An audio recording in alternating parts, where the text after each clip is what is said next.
anyị abịala ma Ebuka Obi ka ikpe ma anyị achọla ịma ma Mathias ka ikpe ma ihe anyị bi ebe a bụ bili ka mbili bụ ọgwụ ịfụnanya ka o wee batasị onye ọbụla onwekwana m si nke ya dị na ihe m chọrọ bụ ka ọ dịrị ya. Okay, we can come in now. Ndewo gị onye ma na-ege ntị ma na-ekiri ekiri ebe ị nọ ugbu a bụ na sim.ha asịrị FM.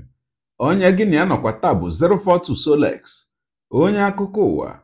Ngwagere akụkọ nke anyị ji wee bịa taa. Maazị Ezeaku bụ onye nke ndị uwe ojii obodo Naijiria nwụchiri ugbo abụọ n'izuụka gara aga abụrụla onye nwere onwe ya. Anyị matara nke a site n'otu ihe onyonyo nke nwanne anyị nwoke bụ Lord Zeus zipụtara ebe ya onwe ya na Maazị Ezeaku, Akụ Zion na ụfọdụ ndị ọkaiwu ha na ọtụtụ ụmụafọ Igbo ndị ọzọ kwụ ma were obiọma na-akparịta nkata dịka ụmụnne. Ogologo kwa dị mmanụ ka mgbede, ya mere ọ ga-aka maka iburu oche gị kpụdobe nso ma nọrọ ala ka anyị anya na ya bụ ihe onyonyo ma hụ ka ya bụ ihe si wee gaa na Abuja. Ka m bịakwanụ.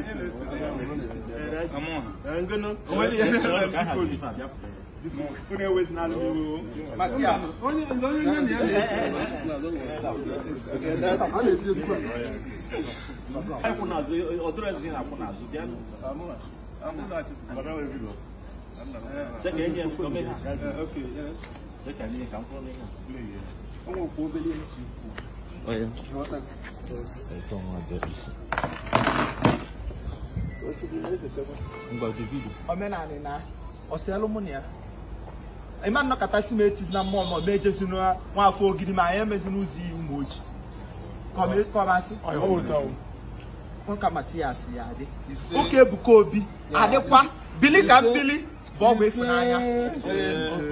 Mathias ya nọ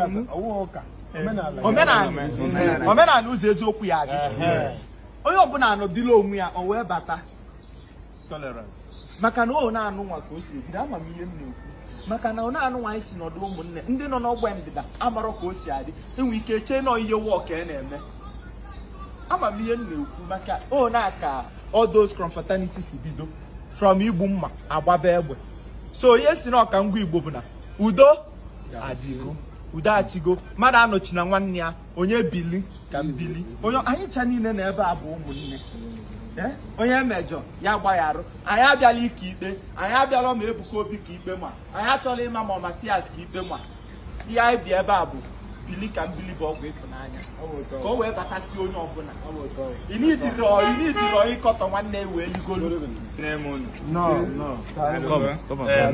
enwekwana onye m sịlụ nke ya dị na onwekwana m si nke ya dị na ihe m chọrọ bụ ka ọ dịrị ya. Okay, we can come in now. Sọsọ ihe m na-ekwu bụ onye efe eziokwu ya bụ nwanne ya ọ bụchi ihe na-ewe m ewe nwe onye iwe na ị mara ya na onye abakụ onye Zeus ịpụta si na onye abakụ onye abụrụze Zeus ijezie na azọbụ na akụ bụ ya n'ọzọ ọkwụ ihe na-esi na ndị na-emebi ọfụma anyị ga-eme ya na ọnwekwa pastọ na-eme ihe ọjọọ iji evidence kpọpụta anyị adọ ya bam bam bam. I have said to police now. Listen directly, but you have said something that shows that it is the person. You get what I'm saying? Let's say innuendo. Let me give you an example. Let's say a person is deformed on the leg, and the person is from, let's say from Enugu State. Let's say it's a pastor, right? It's a pastor. He's from Enugu State. He's deformed on the leg, and he's from, let's say, a particular local government area, or let's say it's from Abakaliki. Sorry, that's about state. Let's say it's from Usuka or Udi, right? Now, the person is from Usuka or Udi. He has a deformed leg. He's a pastor, and he preaches on Sundays, and he's tall and light in complexion. Then you start talking one day, you say all these pastors who are deceiving the people, don't mind them. even a particular pastor. Even without saying, you just say, even a particular pastor that I know of that is from Udi and from Unsuka, who is always, everybody already know where we are going to. So we call it information by innuendo. We don't need to mention the name. In my language, we say, as thou well will be above the. What does it mean? Say a person that has a scaly skin, you do not begin to draw lines on the ground in his presence. You will know that you are insulting him. The way Chino Achebe will put it in his own part. Say, when dry bones are mentioned in a parable, an old woman becomes uneasy. Because she's virtually dry bones. So, in your activities, freedom of religion, preach. Igbo-ness, Africanness, Nigerianness, nobody is going to but don't stigmatize particular persons. Don't single out a particular church or a particular person. Ọkụ ikirichala ya bụ ihe onyonyo. Ugbu a nke akụkọ ụwa gala ka m kwuo n'uche m nke nji bụrụ mmadụ. Na mbụ ka nsịkwa ya bụ nwanne anyị nwoke bụ Maazị Ezeaku Ejiofor tụrụ ugo asọ ya na bekee o wee bụrụ congratulations. Wee na-asị gị nnọọ welcome n'olu bekee kwa. Wee were ohere a na-ekelekwa ụmụ Igbo niile n'ụwa gbaa gburugburu ndị niile tinyere ọnụ n'okwu n'ihe a mere ugbu a. Maka na aka ya bụ ihe na-eme ka anyị nwabụ ndị nọkwanụ na ngalaba ikwu okwu, ngalaba ịgbasa ozi, na-etikwanụ mkpụsị onye ọbụla tinye ọnụ n'okwu, onye ọbụla tinye ọnụ n'okwu tupu ihe emebie. Wee were ohere a na-ekele ụmụ Igbo niile, ma ndị tinyere ọnụ n'okwu n'efere mba ụwa, ma ndị tinyekwere n'ọnụ n'okwu site n'ịgbagharị ma kpọọ ọkpụkpọ ekwentị dị na ya makwanụ gaa ije ụkwụ dị na ya. Wee na-asị unu niile daalụ n'ọlụ.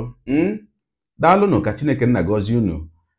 Karịsịa onye dịka Maazị Lord Zeus, nwanne m nwoke, ana m asị gị daalụkwa, jide ka iji. Onye asị ya jide ka o ji, ịmara na nke o ji dị mma. Wee na-asị na nwanne anyị nwoke bụ Maazị Ezeaku ya bụ ihe mere ugbu a ekụzierela onye ọbụla ihe, ọ bụghị sọsọ Maazị Ezeaku. Ihe nji wee sị na ọ kụzierela onye ọbụla ihe bụ maka ndị na-emepe uche ha ma na-ekwu okwu dị mkpa, ọ bụghị maka ndị werela uche ha tinye na mkpọ kwuchie ya, na-abụ na onwe ihe ọbụla ị na-ekwu na-abụghị nke ahụ ha chọrọ ịnụ ka ọ baa ha ntị. Sọsọ ndị mepere uche ha, sọsọ ndị dị objective in thinking bụ ndị ga-aghọta ihe nna sị na ya bụ okwu akụzirila onye ọbụla ihe. Wee na-asị bido ugbu a gawa n'iru, bikonu onye na-ekwu ya jide aka nke ọ na-ekwu, ma onye na-ekwu ya kpọla mmadụ aha. Ọ bụghị sọsọ nke ahụ. Ihe nji ekwu ihe a bụ na ọ bụghị sọsọ Maazị Ezeaku ka m na-enye ya bụ ndụmọdụ onye ọbụla, ma ndị ọdịnala niile ma ndị ụka niile. Maka ana m agwa unu mgbe ọbụla na ihe anyị na-eme na peji a na chanel a bụ ihe ọbụla gbasara ndị Igbo, ma ị na-eji ụka ma ị na-eme ọdịnala, nke ọbụla ị kwere na ya, ihe anyị na-eme na peji a gbasara gị. Wee na-asị na ndụmọdụ a na-enye bụ maka mmadụ niile. Maka onwe ha na-asị ihe ọbụla ịma na eme gị ya ọ gaghị adị gị mma, emele ya onye ọzọ. Ihe ọbụla ịma na mmadụ ibe gị mee gị ọ gaghị adị gị mma, emekwala ya onye ọzọ. Ka ihe nji maka ya ekwu, onye ọbụla ma na abịakwute maka okpukperechi ya si ya na onweghị ike dị n'okpukperechi ya, ịma ka o si afụ gị ụfụ n'obi, asị gị na onye ahụ ị na-akpọku ụtụtụ ehihie na abalị na onweghị ike dị na ya, ịma otu o si afụ gị ụfụ n'obi. Wee na-asị gị otu ahụ o si adịkwa gị ka o si adịkwa ndị na-akpọ isi ala ma esi ha na onweghị ike Mohammed nwere, makwa na onweghị ike ihe ha okpukperechi nke ha nwere. Otu a ka o si adịkwanụ ndị onye ọbụla. Ya mere ihe ahụ ọ ga-abụ agwa gị maka okpukperechi nke gị na ọ ga-ewute gị, biko ụmụnne m kudochianụ, agwakwala onye ọzọ maka okpukperechi nke ya. Nkatọ ahụ ịma na akatọ okpukperechi nke gị na ọ ga-ewute gị, akatọkwala okpukperechi nke ndị ọzọ. Wee na-asị egbe bere ugo bere, onye biri ibe ya biri. ụmụnne m ndị Igbo ka udo chianụ. Ọ bụrụ maka ya gị onye ụwa onye negere akụkọ ụwa m ịmarala na etu anyị si eme ya dere anyị ebumnuche gị etu isi wee hụ ya bụ ihe nke ikiriri ugbu a na ngalaba okwu ka anyị mara uche gị n'ihi na uche onye adịghị ya njọ. Daalụkwa gị onye na-eso eburu anyị esonye, ekelekwa gị onye asị gị jide ka iji, onye asị ya jide ka o ji ịmara na nke o ji kacha mma. Gị taa bụkwanụ mbụ ị na-ahụ ihe onyonyo anyị, asị gị nnọọ. Onye gị na ya ka nọkwa bụ 042 Solex, onye akụkọ ụwa n'iru akwụkwọ efere mba ụwa. Ya mere ọ bụrụ na ka m mere dị gị mma n'obi nwanne, biko ọ bụ na Facebook na Instagram ka ị na-ahụ ihe onyonyo a pịara m folo, ọ bụ na YouTube ka ị na-ekiri ya bụ ihe onyonyo pịara m sọskraịb ya na mgbịrịgba anya n'akụkụ ka ị nwee ike na-enweta ihe onyonyo ndị ọzọ m ga na-ewetara gị n'ọdịnihu. Ọ bụ na Twitter ka ị hụrụ ya bụ ihe onyonyo pịara m folo, ọ bụ na TikTok itikere m folo ma atọ ọkụ ma Igbo ndị nwe m, Igbo ndị ọma njem ọnụ, ekelekwa m unu wee na-asị na ọ ga na-adịrị unu niile mma o ise. Ngwanụ tụsawara m ihe onyonyo a na-atụsara m ya bụ ihe onyonyo na-apịrị maka na share button ya mara gị mma ezigbo mmadụ. Udo dịrị unu.